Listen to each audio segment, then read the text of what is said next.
Welcome to RFS technology YouTube channel. आज की जो वीडियो है स्पेशली ओवरसीज पाकिस्तानियों के लिए है और बहुत इम्पोर्टेंट है गाइस, बहुत बहुत इम्पोर्टेंट है। ध्यान से देखिएगा और सीखिएगा और उसको फॉलो करके और जो बताऊंगा वो करिएगा भी। करेंगे तो आपके लिए बहुत फ़ायदा है। गवर्नमेंट ऑफ पाकिस्तान की तरफ से ये वीडियो है, ठीक है। गवर्नमेंट पाकिस्तान की तरफ से आपको फ़ायदा पहुंचेगा।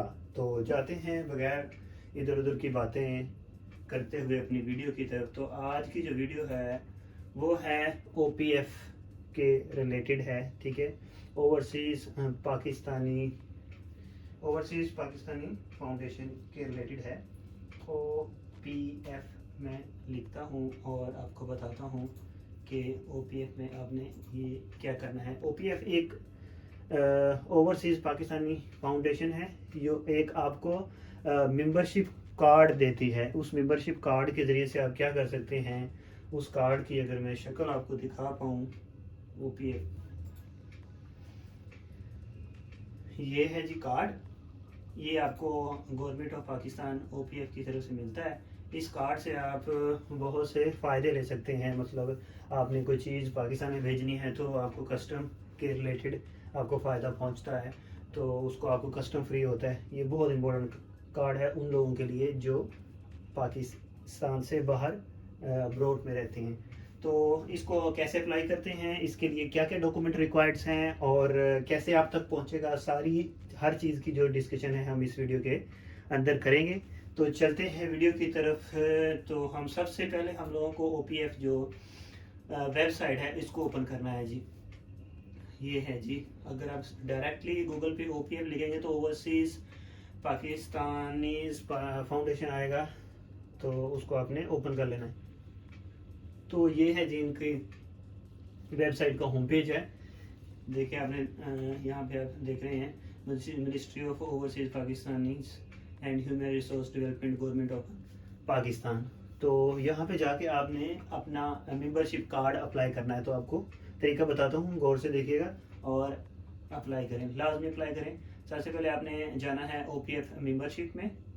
अगर आपको कुछ इसके रिलेटेड और इंफॉर्मेशन लेनी है तो आप अबाउट पे जाके यहाँ पे रीड कर सकते हैं, तो आपको काफ़ी चीज़ें यहाँ पे क्लियर होंगी। तो ये है जी, ये मज़ीद इंफॉर्मेशन है ओपीएफ के रिलेटेड।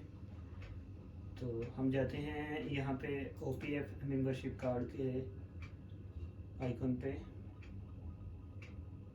तो गैस ये है जी ओपीएफ मेंबरशिप कार्ड के रिलेटेड एलिजिबल क्राइटेरिया। तो इसके लिए आपको एलिजिबल क्राइटेरिया ये है कि $25,000 तक की जो 1 ईयर की आपकी ट्रांजैक्शन होनी चाहिए जो आपने अपने मुल्क में भेजी है, और वो लीगल होनी चाहिए। कुछ लोग हैं होंडी के ज़रिए से पैसे भेजते हैं, उन पर कोई रिकॉर्ड नहीं होता, तो वो काम गैस ना किया करें। अगर आपने अपने कंट्री में अपने कंट्री का फ़ायदा पहुंचाना है तो हमेशा बैंक के ज़रिए से अपने जो है वो पैसे भेजा करें। उससे आपके मुल्क की इकोनॉमी में फ़ायदा होता है। जैसा कि आप लोगों को पता है कि हमारे कंट्री में सबसे ज़्यादा जो लोग मुल्क की इकोनॉमी में इजाफा कर रहे हैं वो हम सब ओवरसीज़ हैं जो अपने मुल्क से दूर बैठे हैं। मंथली करोड़ों मिलियन बिलियन ट्रिलियन पैसा भेज रहे हैं, उससे आपकी जो मुल्क की इकोनॉमी है वो स्ट्रॉन्ग रहती है। और वो सारा काम आप पैसे तो आप भेज ही रहे हैं, ठीक है, उससे आपको भी फ़ायदा हो सकता है। तो ये गवर्नमेंट ऑफ पाकिस्तान ने एक बड़ी अच्छी चीज़ निकाली है ओवरसीज़ को फ़ायदा पहुँचाने के लिए कि आप पैसा तो भेज रहे हैं, उसमें आपको एक फ़ायदा भी पहुँचेगा अगर आप ये ओपीएफ मेंबरशिप कार्ड बनाते हैं। तो ओपीएफ मेंबरशिप कार्ड बनाने से आपको जितना भी है कुछ लिमिट में आपको मिलता है, टैक्स फ्री पैकेजेस मिलते हैं। उसमें आप अपने कंट्री में उतना टैक्स फ्री उस लिमिट में अपना कुछ भी सामान वगैरह बेच सकते हैं। जैसा कि आप लोगों को पता है कि यहाँ से किसी भी कंट्री से टीवी बेचते हैं या कोई भी इलेक्ट्रॉनिक्स बेचते हैं, डिवाइस बेचते हैं, मोबाइल बेचते हैं, कुछ बेचते हैं, तो उसके ऊपर गवर्नमेंट का टैक्स होता है। तो वो टैक्स इस कार्ड से आपको लेस होगा। वो डिपेंड करता है कि आप कितने पैसे अपनी कंट्री में बेचते हैं। तो यहाँ पे एक मुझे बहुत ही इम्पोर्टेंट बात याद आई है, वो भी आप लोगों को बताना ज़रूरी है। तो वो बात ये है कि आप हमेशा जितने भी ओवरसीज़ हैं उसको टैक्स फाइलर बनना चाहिए। क्यों? टैक्स फाइलर का इतना फ़ायदा है गाइस, इतना फ़ायदा है कि मैं आपको बता नहीं सकता। स्पेशली ओवरसीज़ को मैं कह रहा हूँ, क्योंकि ओवरसीज़ अगर टैक्स फाइलर बनता है तो ओवरसीज़ का डेफिनेटली वो ज़ीरो ज़ीरो ही आएगा, टैक्स तो उसका ज़ीरो से। जितने भी ओवरसीज़ होते हैं अपने कंट्री से बाहर होते हैं, उनको उनकी जो टैक्स की जो फाइल होती है ना, वो उसके ऊपर ज़ीरो ज़ीरो ही आ रहा है, क्योंकि आप अपने कंट्री में नहीं रह रहे, तो आपकी जो गवर्नमेंट है आपको जो टैक्स फाइल देती है वो बिल्कुल फ्री देती है, और उसके ऊपर आपको किसी भी चीज़ का टैक्स नहीं देना होता। उसका फ़ायदा सुन लेगा, इज़ वेरी वेरी इंपॉर्टेंट। अगर आप अपने कंट्री में जाते हैं, कोई प्रॉपर्टी लेते हैं, प्रॉपर्टी लेने के बाद ज़ाहिर है हर आप कुछ भी गवर्नमेंट से कुछ भी खरीदते हैं, या कुछ भी आप किसी कंट्री में जा कुछ भी चीज़ खरीदते हैं, तो डेफिनेटली वहाँ पे गवर्नमेंट का एक टैक्स होता है। तो गाइस, अगर आपके पास टैक्स फाइलर हैं, अगर आप, तो वो टैक्स आपको नहीं देना पड़ेगा, क्योंकि आप अपने कंट्री में रह ही नहीं रहे, आप ओवरसीज है, अब्रॉड रह रहे हैं। तो इसलिए वो बहुत फ़ायदे की चीज़ है। तो गाइस, आप लोगों के लिए मेरा मशवरा है, जो भी ओवरसीज हैं वो ज़रूर टैक्स फाइलर बने, और टैक्स फाइलर एनी हो वो ज़ीरो ज़ीरो ही आना है, तो उससे आपको भी फ़ायदा होगा।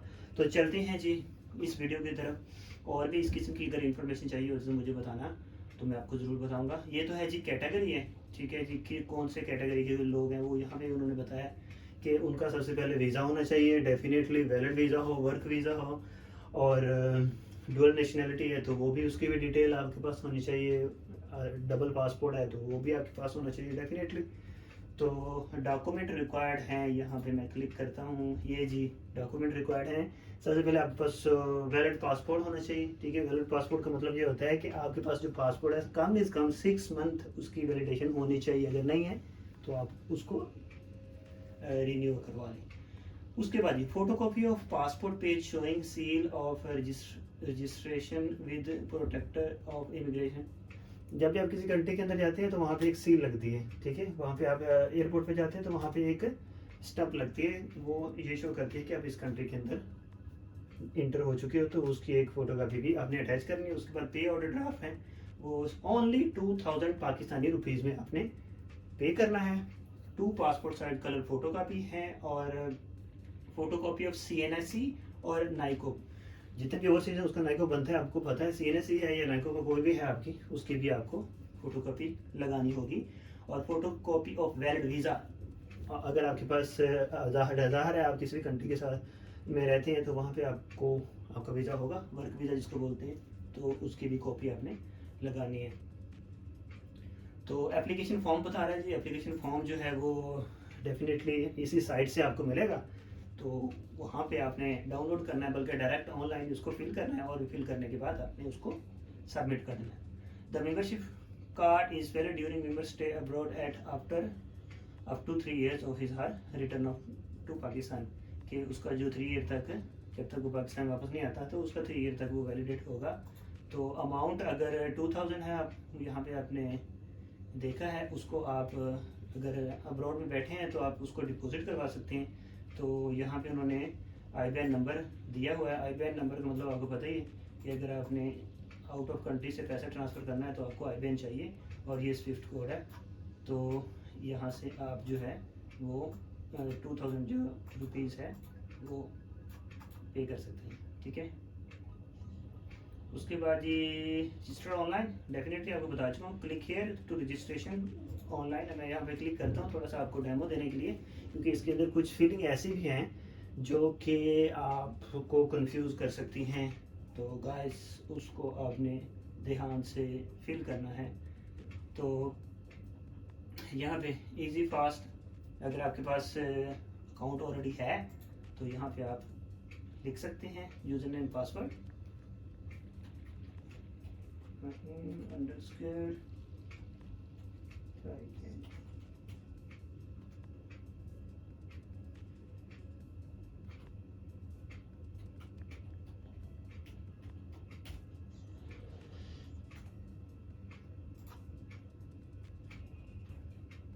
सॉरी गाइस, यहाँ पे पासवर्ड शो हो रहा है इसलिए मैं अपना नहीं करूँगा, लेकिन आपको बता देता हूँ कि अगर आपने किस तरह से रजिस्टर करना है तो आप डायरेक्ट जी रजिस्ट्रेशन पे जाएं।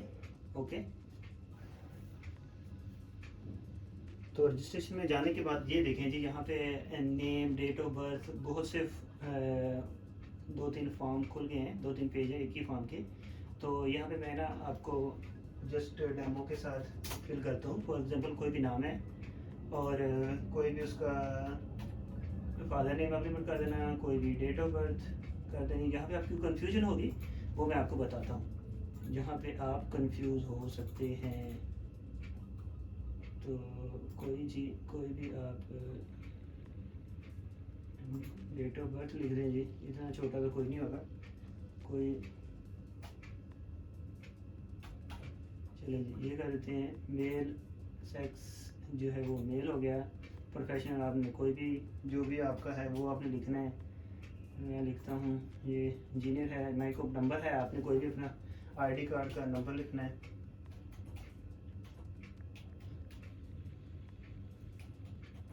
तो गाइस आपने आईडी कार्ड का जो नंबर लिखना है ना, वो हमेशा डैश के बिना लिखना होता है, डैश नहीं लिखते साथ में। ओके, जहाँ पे कंफ्यूजन है वो आगे है जी। यहाँ पे पासपोर्ट नंबर आपका, जो भी आपका नाम पासपोर्ट का नंबर है वो लिखना है आपने, ठीक है। तो प्रोटेक्टर नंबर है यहाँ पे आपका, ये एडिशनल इन्फॉर्मेशन है। प्रोटेक्टर नंबर आपको लिखने की ज़रूरत नहीं है। ये आप देख रहे हैं रेड स्टार, ये कंपलसरी चीज़ें हैं, वो आपने लिखनी होती हैं, तो वो आप लिखेंगे। ओके जी, मैं ये पासपोर्ट की इशू डेट है आपकी, और ये पासपोर्ट की जो है वो प्लेस है कहाँ पे इशू हुआ है। तो परमानेंट डेट अगर आपको मालूम है तो लिख दें, वरना अगर आप वापस आ रहे हैं तो कल लिख दें, वरना नहीं। तो हमेशा इसको खाली छोड़ें तो अच्छी बात है। Country, abroad, contact information sorry guys. तो अब्रॉड के अंदर आपकी अपना कॉन्टैक्ट ही यहाँ पे लिखेंगे। आपका मोबाइल नंबर आएगा, आपकी लोकेशन आएगी, आपका जो आपकी स्टेट है, जिस स्टेट पे रहते हैं उसकी डिटेल आपने यहाँ पे लिखनी होती है। अच्छा जी, नेक्स्ट चलें जी। यहाँ पे पाकिस्तानी कॉन्टैक्ट इन्फॉर्मेशन, ये बहुत ज़रूरी है गाइस। पाकिस्तान के अंदर आप अपने भाई का दे सकते हैं, आपके किसी भी फैमिली मेम्बर का लिख सकते हैं, उसकी डिटेल दें सबसे पहले, ठीक है। क्योंकि आपका ये जो OPF मेंबरशिप कार्ड है वो पाकिस्तान में भी डिलीवर हो सकता है। तो मेरी आपको एडवाइस ये है कि वो पाकिस्तान में ही डिलीवरी करवाएं। तो यहाँ से डेफिनेटली आपको एक्सपेंसिव होगा। अगर यहाँ पे करवाना चाह रहे हैं तो यहाँ पे भी DHL या कोई भी कार्गो है जो वैलिड है, रजिस्टर्ड है गवर्नमेंट ऑफ पाकिस्तान से, वो देख के ध्यान से उसके साथ कांटेक्ट करके उनकी फ़ीस जमा करा के उनसे फिर डिलीवरी मंगवाएं। तो ये जी इंफॉर्मेशन है आपके होम कंट्री के अंदर, उसकी आपने यहाँ पे देखा है, एड्रेस है, डिस्ट्रिक्ट है, प्रोविंस है, कौन सा सूबे में रहते हैं, उसका मोबाइल नंबर है, ये सारी चीज़ें हैं। ओके जी, कॉन्टैक्ट इन्फॉर्मेशन, यहाँ पे उस बंदे का नाम, ठीक है, ऊपर लोकेशन थी, यहाँ पे उस बंदे का नाम जो पाकिस्तान में आपका भाई फैमिली मेम्बर जो भी है। ओके, उसके बाद अकाउंट इन्फॉर्मेशन, यहाँ पे आपने अपना ईमेल आईडी वगैरह डालना है, तो यूज़र नेम और पासवर्ड डालना है।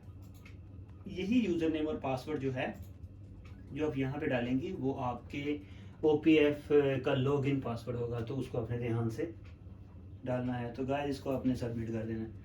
सबमिट करने के बाद फील्ड मिसिंग इसलिए शो कर रहा है कि हम लोगों ने जल्दी जल्दी किया है। जो दूसरा पेज है ना गाइस वो है डॉक्यूमेंट अपलोड करने का। तो वो डॉक्यूमेंट आपने 1 बाय 1 अपलोड करने हैं, बड़ा सिंपल है। और उसके अंदर जो डॉक्यूमेंट अपलोड कर रहे हैं आप, उस डॉक्यूमेंट का जो साइज़ है ना वो 2 GB से ज़्यादा नहीं होना चाहिए। और दूसरी चीज़, उसकी जो फाइल फॉर्मेट है वो JPG में होनी चाहिए, तो यानी कि पिक्चर फॉर्मेट में होनी चाहिए, तो फिर वो आपका सबमिट हो जाएगा, ठीक है। तो ये है जी OPF फॉर्म, जो कि ओवरसीज़ पाकिस्तानियों के लिए बहुत अहम है। नेक्स्ट वीडियो बनाएंगे हम रोशन डिजिटल अकाउंट के रिलेटेड, उसके मतलब अगर आप लोगों को इन्फॉर्मेशन चाहिए तो मुझे बताइए, फिर मैं बनाऊंगा।